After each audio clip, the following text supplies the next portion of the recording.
Pasangan Capres-Cawapres Prabowo Subianto Gibran Raka Buming Raka unggul dalam hasil hitung cepat di kantung-kantung yang selama ini menjadi basis pemilih PDI Perjuangan.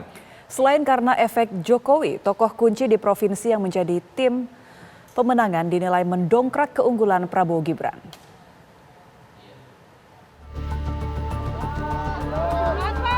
Pasangan Capres Prabowo Gibran meraih keunggulan di atas 50% di sejumlah area yang selama ini dikenal sebagai basis PDI Perjuangan. Dari hasil hitung cepat Lembaga Survei Indikator Politik Indonesia, LSI Deni JA dan Poltreking, di Jawa Timur suara Prabowo Gibran mencapai lebih dari 64%, sementara Ganjar Mahfud dan Anies Muhaimin di kisaran 17%.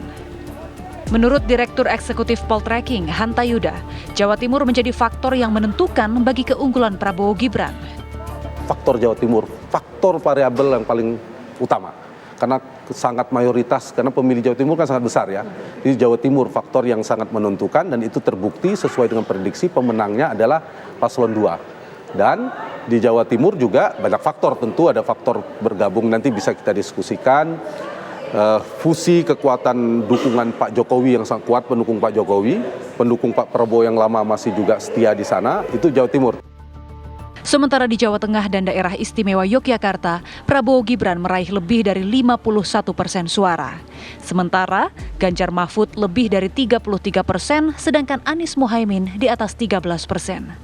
Jawa Tengah yang selama ini menjadi basis PDI Perjuangan juga menjadi kunci keunggulan Prabowo Gibran.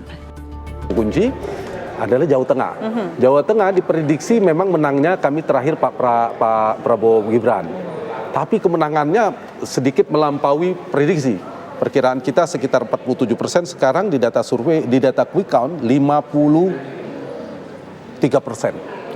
Jauh dibandingkan Ganjar yang tadi dianggap tipis. Jadi 3 provinsi besar ini petanya seperti itu, penyumbang utama kemenangan paslon Prabowo Gibran. Dulu rumusnya yang menang 2 provinsi, di antara 3 provinsi ini menjadi pemenang. Sekarang mereka menang di 3 provinsi itu, Jawa Barat, Jawa Tengah, dan Jawa Timur.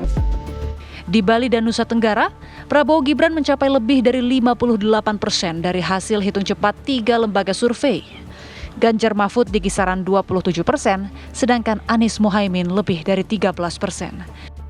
Kita melihat memang strategi yang dari awal dijalankan oleh pasangan 02 untuk mengambil tokoh-tokoh penting dari daerah ini juga punya efek yang signifikan ya. Misalnya Jawa Timur, mereka menarik atau mengajak Khofifah yang merupakan tokoh kunci di Jawa Timur ya, Gubernur Jawa Timur untuk masuk sebagai tim pemenangan. Kemudian banyaknya tokoh NU yang mendukung pasangan 02 itu mampu mendongkrak suara pasangan 02 di Jawa Timur.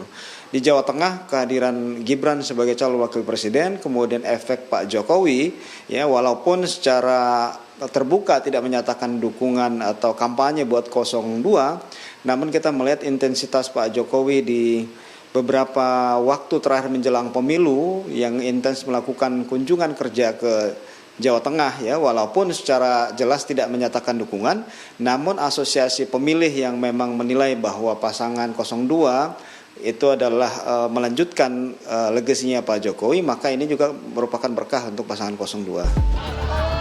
Dari Jakarta, tim TV One mengabarkan.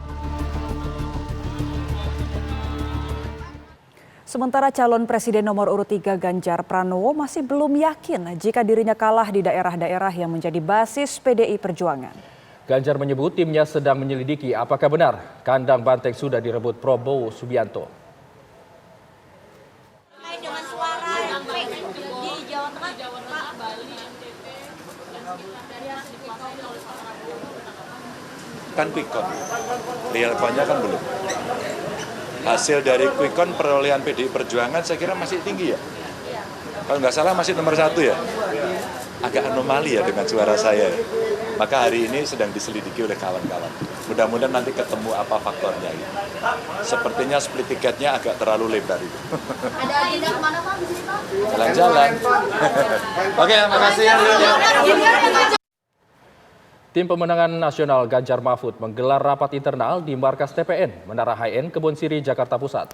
Dalam rapat tersebut, TPN Ganjar Mahfud berencana untuk membentuk tim hukum untuk mengawal hasil pemilu. Tak hanya itu, PDIP juga siap menjadi oposisi memperjuangkan kepentingan rakyat. Hari ini telah dilakukan suatu rapat yang dihadiri oleh seluruh ketua umum dari parpol pengusung Pak Ganjar Mahfud, Ibu Mega, Pak Mardiono, Pak Haritanu, dan juga Bang Oso, serta seluruh tim inti dari TPN 03. Disampaikan berbagai temuan-temuan, baik yang disampaikan melalui para aktivis, para pejuang-pejuang pembela demokrasi terhadap kecenderungan terjadinya rekayasa pemilu yang terutama dilakukan secara sistematis. Di dalam konstitusi kita bukan sistem parlementer, tidak ada istilah oposisi. Dari pengalaman PDI Perjuangan 2004-2009, posisi saat itu 2004-2009 adalah berada di luar pemerintah. Ini adalah sistem pemerintahan yang kita bangun. Di luar pemerintah artinya ketika ada kebijakan-kebijakan yang pro rakyat, membangun kemampuan bangsa ini secara agregat, secara kolektif untuk kemajuan, didukung. Tetapi ketika ada yang berbeda, misalnya impor beras yang merugikan kepentingan petani, nah di situ menyampaikan suatu sikapnya.